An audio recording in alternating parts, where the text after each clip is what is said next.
안녕하세요. 수커동입니다. 제 아는 동생이 이거 유튜브 할 때 인사말 좀 붙이라고 해가지고 지금 제가 또 뭐 말도 더듬기도 하고 발음도 좋진 않은데 한번 해보겠습니다.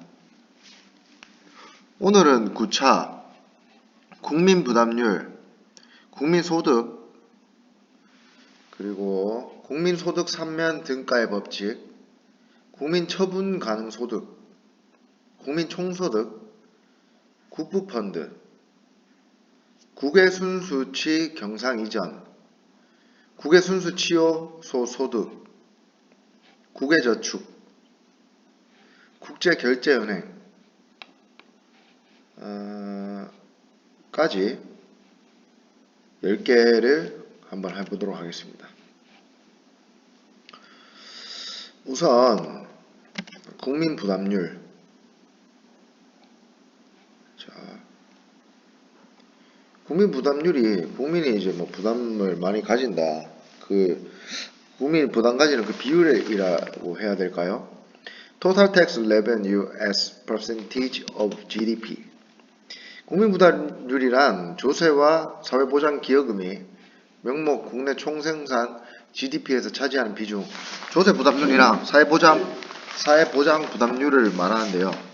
이는 조세를 명목 GDP로 나눈 조세부담률과 국민이 부담하는 사회보장기여금을 명목 GDP로 나눈 사회보장 부담률을 합친 개념입니다. 조세 부담률보다 포괄적으로 국민 부담 수준을 측정하는 지표인데요. 조세 부담률이 국민의 조세 부담을 나타내는 대표적 지표이기 때문에 지표지만 국민들이 강제적으로 납부해야 하는 연금, 사회보험의 부담은 나타내지 못한다는 한계가 있었습니다. 그래서 OECD는 미래에 보장 급부를 받을 수 있는 권한을 부여하는 모든 강제적인 납부액, 즉 사회보장기여금, Social Security Contributions 맞나?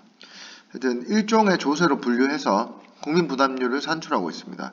국민들은 강제성이라는 특성 때문에 국민연금, 건강보험, 고용보험 등의 사회보장기여금을 세금과 비슷하게 인식하는 경향이 강해서 국민 부담률이 실제 국민들이 체감하는 부담 수준을 더 정확히 나타낸다고 볼 수 있습니다. 연관검색어는 조세 부담률이 되겠습니다. 국민소득, NI, National Income, 국민소득이네요.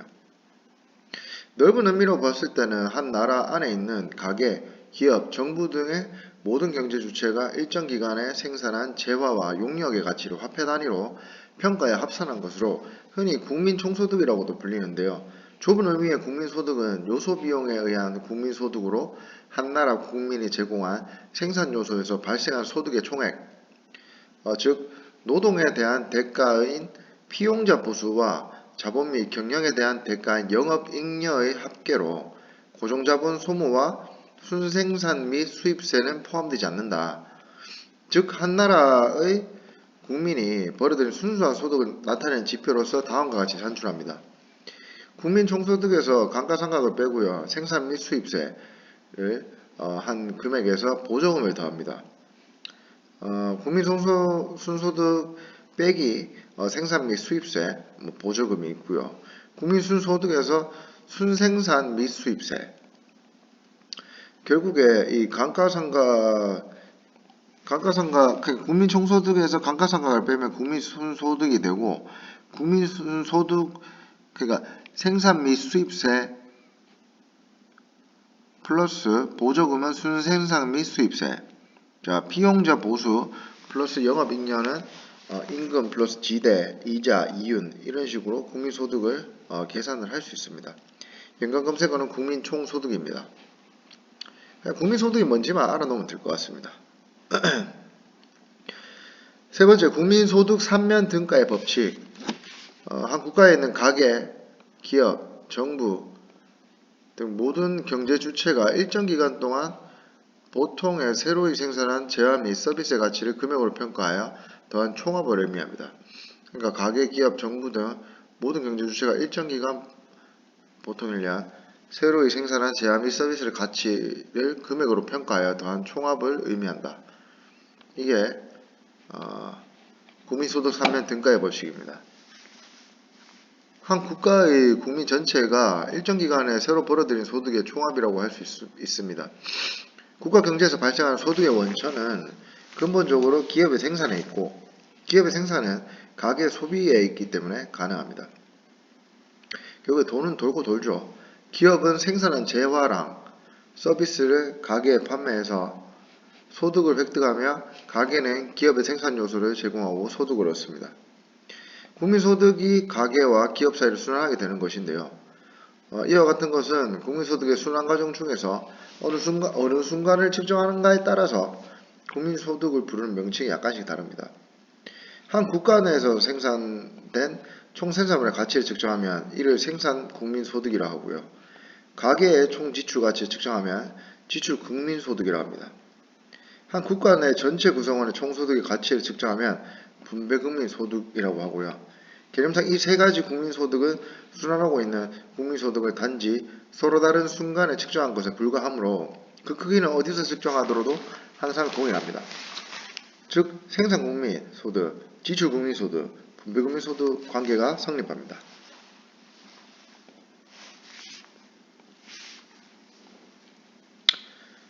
국민소득이 생산, 지출, 분배 세 가지 관점 중 어느 부분에서 측정하더라도 항상 동일해야 한다는 사실을 국민소득 3면 등가의 법칙이라고 합니다. 등가.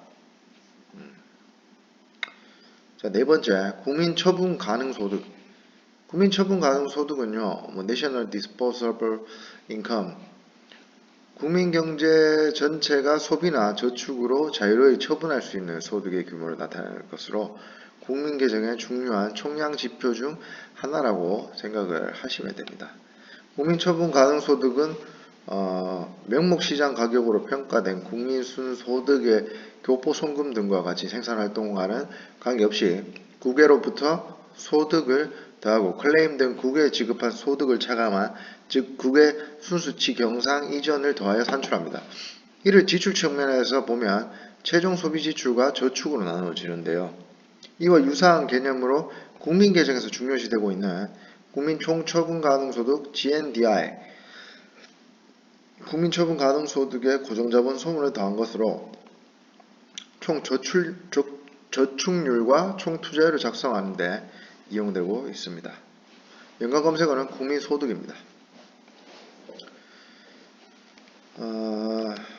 자, 다섯 번째, 국민총소득 GNI Gross National Income 한 나라의 국민이 생산활동에 참여한 대가로 받은 소득의 합계로서 외국으로부터 국민이 받은 소득은 포함되고 국내 총생산 중에서 외국인에게 지급한 소득은 제외된다. 한편 국내 총생산은 국내에 거주하는 모든 생산자가 생산한 부가가치를 합산한 것이므로 국외 거래에 의해 발생하는 생산은 고려하지 않아 양자는 국외 순수치 요소 소득만큼의 차이가 발생하게 됩니다. 국민 총소득은 국내 총생산에서 국외 순수치 요소 소득을 더하여 산출할 수 있습니다. 한 나라의 국민이 생산활동에 참여한 대가로 받은 소득의 합계라고만 생각을 하시면 됩니다. 이렇게 다섯 가지. 다음은 국부펀드부터 하겠습니다.